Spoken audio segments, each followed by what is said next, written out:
I've got the job of prognostics, which is what you'll hear a lot about from the patients. And they're trying to, that can of worms or can of CLL, as Ben said, we'll take the lid off. You look into the can.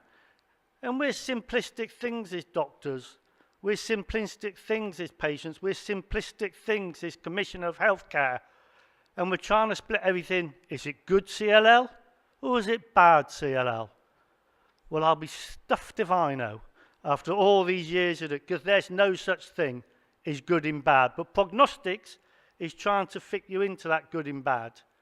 What you as national advocates are trying to do is advise people on what their disease means to them. And that's phenomenally difficult. But in this week of all weeks, Franklin D. Roosevelt, the only thing we've got to fear is fear itself. And what you are all trying to do, and we're trying to help you do, is enable patients to cope with their fear, educate doctors to enable patients to cope with their fear, educate commissioners of healthcare to get over their fear of spending money on this disease. There's a lot of fear to overcome. But fear itself, we should not be afraid of. Let's take one step back. How do patients actually present? What actually does the patient look like? And CLL, quite simply, is a disease of thirds. There's three groups, almost equal. A third actually present because they're unwell. They've got physical symptoms and signs of CLL. They say to themselves, actually, I'm not quite right. And that's quite difficult, because as we get older, we get fobbed off a lot. Well, of course, you're not as good as you were when you were 21, as if we need reminding. You know, you've only got to look at yourselves and think, once upon a time, I was ripped. Or maybe I wasn't, but anyway, somebody was. So a third present with it. Those are typically the more advanced stage disease, and they're the ones who often need treatment straight away, but not always. And ideally, what you want to tell these patients is what is going to happen to them. What is life going to look like for them? And what is their life expectancy? You're going to have treatment. Yeah, what does that mean, Doc? Am I cured? Oh, there's no C word in CLL. Well, there is. The word's chronic. We don't want the word cure. We want normal life. Normal life quality and normal life. So we're going to die what the good Lord had planned for us anyway. Hopefully not as quick as he's probably got it for some of us. But I try being a good boy, as I said. 2/3 of patients are found by chance. They have a blood test for another reason. As we get older, the rest of us falls apart. Prostate problems, hip problems, back trouble, etc., etc. The list is endless. The mind goes. Some doctor tries to fob off, I'll do a blood test for you. And lo and behold, bugger, their lymphocytes are up. That rather scuppers them. But 2/3 are found by chance. And they split into half each. That's another third. A half will require treatment within 10 years. And the other half, actually nothing's happened in 10 years. For those who is progressed within 10 years, they would like to know, when is their therapy going to be needed? Is it next week, a year's time, or are we talking about 9 years, 364 days, Doc? And those that get 10 years, they're the easy lot. So we can help the first lot. They've got treatment. We know what the benefits of treatment are, or we think we do, but we'll get onto that. And that bottom lot, we can largely actually identify who is going to live more than 10 years. But all these prognostics, it's nothing to do with actual individuals, it's to do with herds. All this data has been generated by hundreds and thousands of patients in studies, not by individuals. You know, when you think about it, those stupid wildebeests on the Serengeti, they walk up to that river, there's crocodiles in the river, and you're there thinking, are you going to get across? And you're looking, well, I look fitter than him. I should get across the river. The crocs will have him. This is what prognostics is doing for us. It's trying to predict who is going to get the other side of the river. And the answer is, predictions aren't that good. They're not 100% accurate. If they're 100% accurate, there'd be no false positives. Either you're good or you're bad, or no false negatives. How many of you have heard, the doctor told me I was fine, and then a year later, here I am? You will hear those stories. The doctor told me I had really bad CLL, and here I am 7 years later. There's no sign of it. What the hell does the doctor know? The doctor knows what the doctor wants to know and what the doctor thinks he knows. An ideal prognostic test would apply to all stages of disease, all ages, refer to all treatments. That is simply not correct. It would be affordable. We don't want to spend a fortune. We want to save the money for things that matter.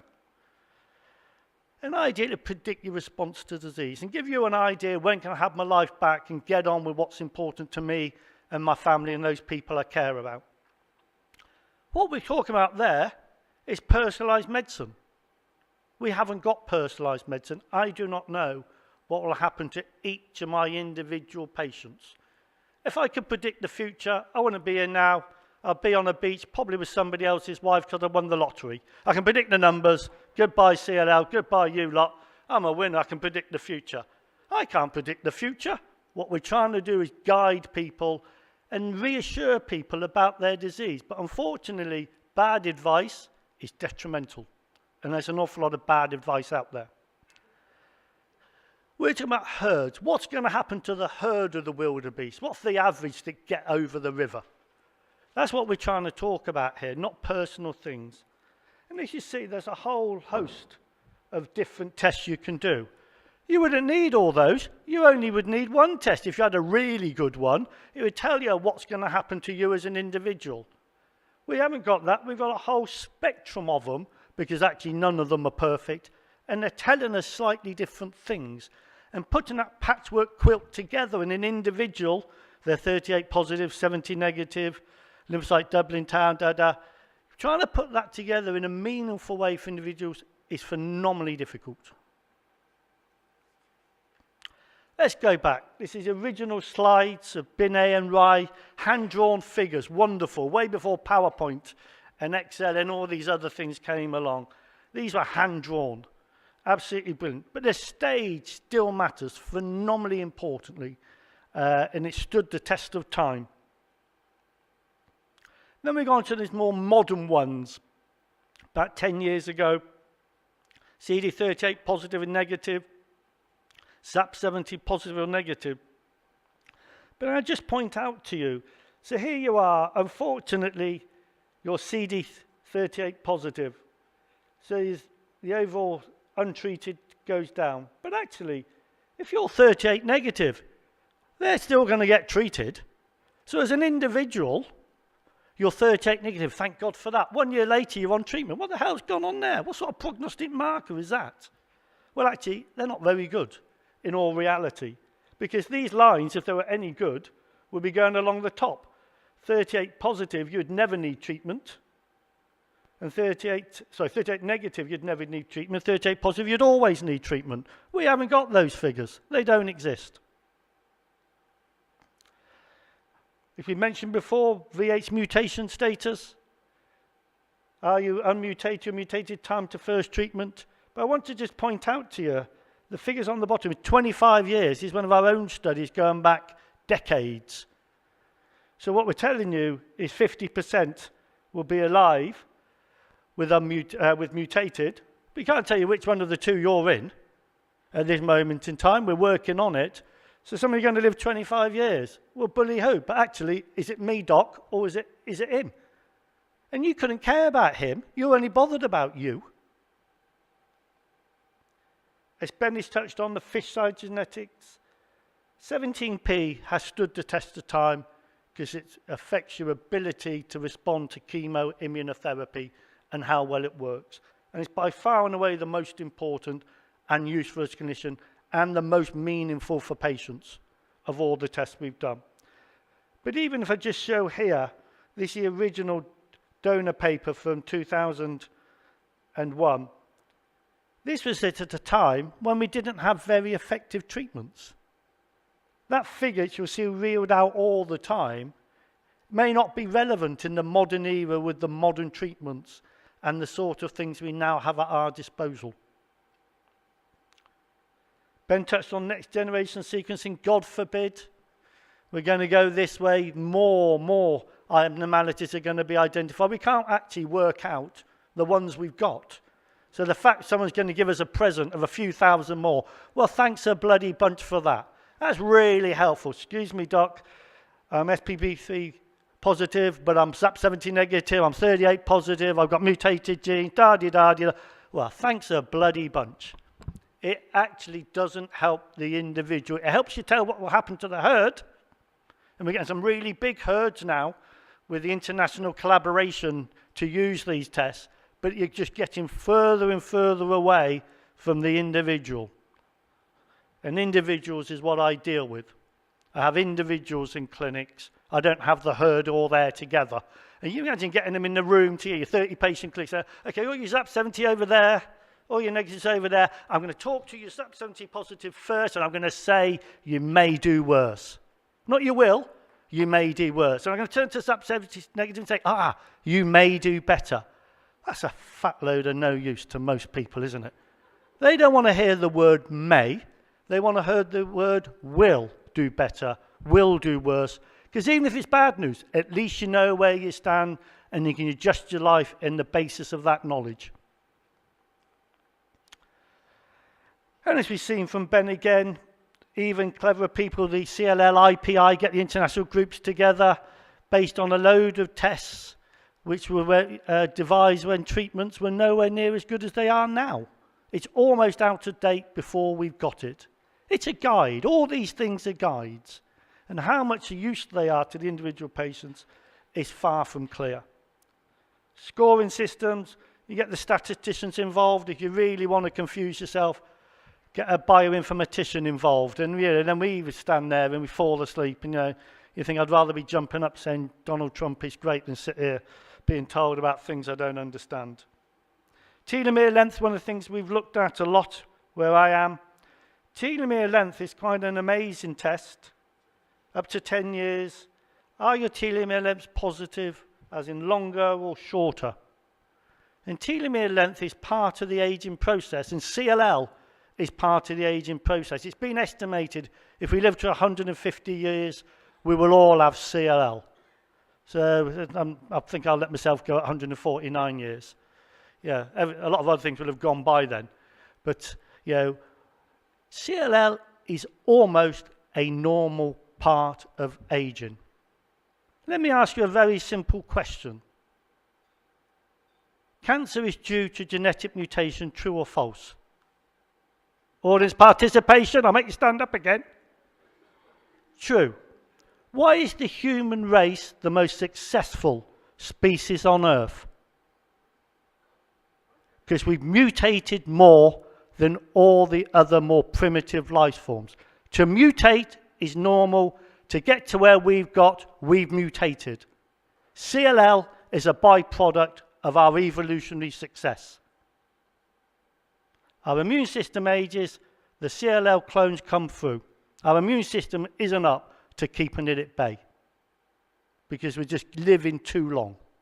Sorry everyone, we're living too long. We should have died at the age of 30 and in Dickens of diphtheria, typhoid, salmonella, all those other things.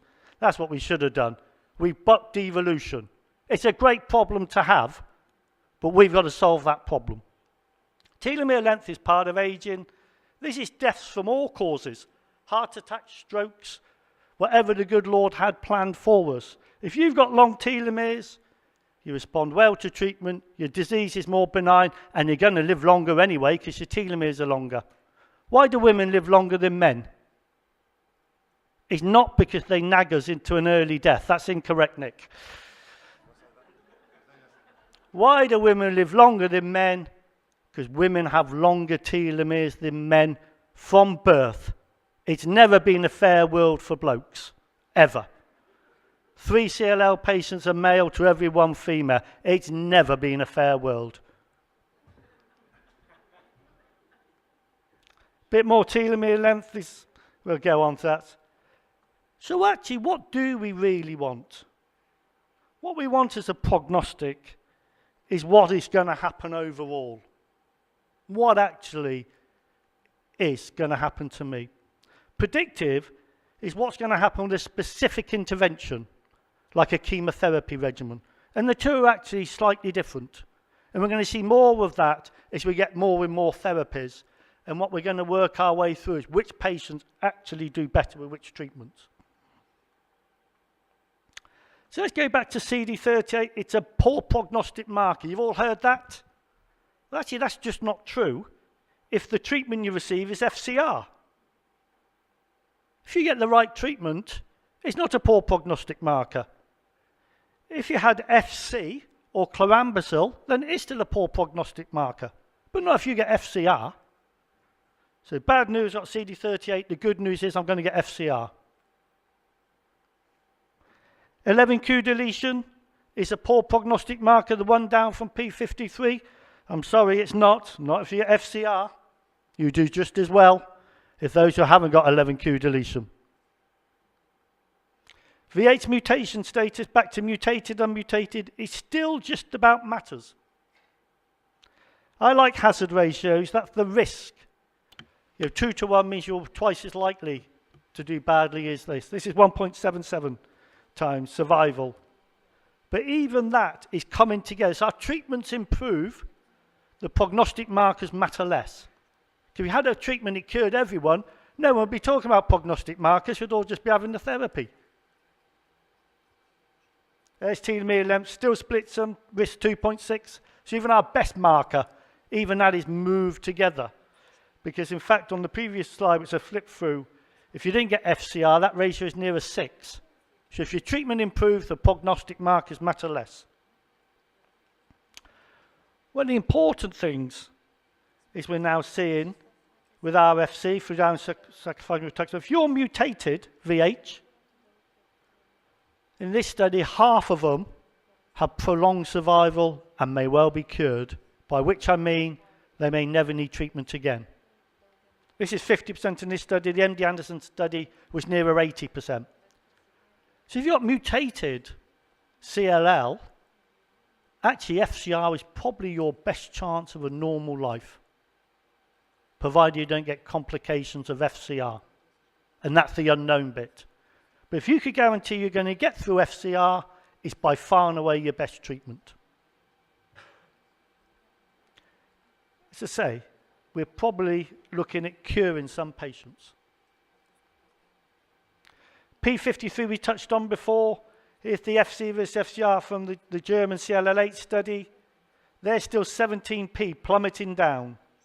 Better we had before. Remember the original donor? Everyone went shot down by 3 years. Everyone had passed away. Some of these are now surviving. That's probably allograft. Is actually flattened the survival curve. But if you look now, this is just a ibrutinib progression-free. That, with P53, it's not Fuki study, this P53 deleted, that graft is much flatter than either of those. So treatment matters. And also treatment matters. This is a very recent study from our colleagues in Leeds in the UK that Ben used to work for and imminently involved in. Minimal residual disease. How well has my treatment worked? Has it eradicated the disease that you can barely detectable with techniques where you detect one leukemia cell in 10,000 normal cells? We now have the means of doing this through flow cytometry. And surprise, surprise, if your treatment really eradicates your disease, you actually live longer. It doesn't matter what all those other prognostic markers say. It says about how much your disease is left once you've had decent treatment. And we're going to see this become a lot more important in future years. And the reason why it's important is because maybe you don't wait for the patient to fully relapse. If you know that a subclinical level of disease and you know they're likely to relapse in the next 2-3 years, what's the point in waiting? We're going to see more maintenance therapies coming through and more what will probably be consolidation therapies coming through. I'll skip on. We have endless tests, but actually it's just led to a lot more confusion. And God only knows how these poor patients going on the internet are meant to try and work their way through what's important, what isn't. Because a lot of the data is out of date and is incorrect in the modern therapeutic era. To give an example, I can't see it now. Where's MCL1? Top right. Oh, God, yeah. There's MCL1. It's probably been important for a long time. It's going to be especially important probably with the new treatment venetoclax, because that's been shown already with venetoclax that actually that matters. A lot of these other things don't matter with venetoclax, but that one does. So the facts. Having told you there are no facts, early stage disease, no treatment required. You can pick whichever test you want. Some are better than others, but none of them are perfect. Telomere length and P53 are probably the best. Treatment naive but requiring treatment. FCR definitely, if you've got mutated VH genes. BCR inhibitors may be better than chemoimmunotherapy, FCR, in the P53 group, and probably post-therapy minimal residual disease will become more important. Relapse refractory, again, the BCR inhibitor family, ibrutinib, idealizib, and the rest are probably going to be better for those people with P53 early relapse or refractory disease. More tests, more confusion. We're still not there for the individual patients, which is where we want to be. The important thing, whatever prognostic tests are available, not every centre offers all the tests, and that worries a lot of patients. I can't get my VH genes done, as if that's the gold standard. All of them have their problems. So the discussion has to be about which tests are available, which treatments are available. CD38 doesn't matter if you're RFC. End of story. And is it your first or subsequent treatment? All that matters. And really what a patient needs is someone to talk to who actually understands just how complex it is. When you take the lid off the can of worms, you're trying to make sense of it. Thanks a lot, everyone.